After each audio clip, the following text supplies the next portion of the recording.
go marching one by one. Hurrah, hurrah.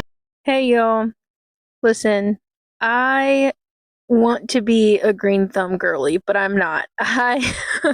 It's a wonder some of these plants have lasted as long as they have. Almost all of these plants have been gifts at one point or another for, Mother's Day, my birthday.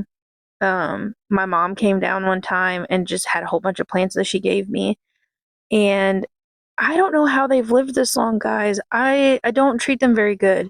Um, and so and sometimes they're just clearance finds that me and my husband, he gets me plants all the time. So, yeah, they needed to be repotted, and it wasn't even I didn't know going into it that there were ants, okay? I just knew that they needed some attention, they needed some fresh soil, they needed nutrients, they needed water. But while doing that, I thought it would be fun to measure and show y'all. So this one was 66 inches. This one was 101 inches and 101 and a half inches rather. And I thought, wow, look at the root ball on this one. This is the one I bought at that yard sale last week. Well, anyhow, it had ants, and the colony was so established that it had to have ants from their home, and then mine were getting ants from here. In the Ozarks with all the rain and the cold weather we've had, not surprising. But yeah, no thank you. So I put some cinnamon down on the soil to help, detract the ants. That's not the word, but y'all get it. And then I also put down some diatomaceous earth at the end. I will show y'all where the plants got evicted to. They are no longer in the house. It's time for them to be outside again.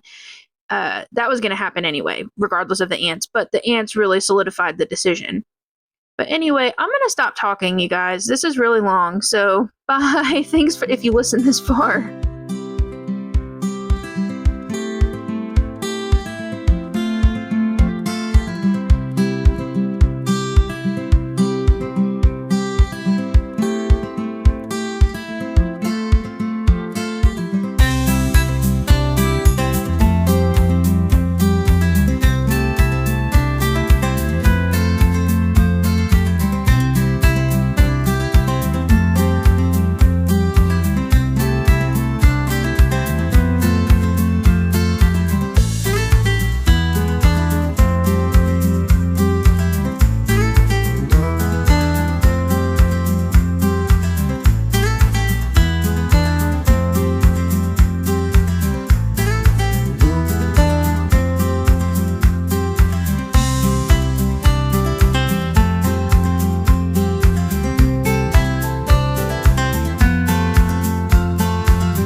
Never repot in my house ever again.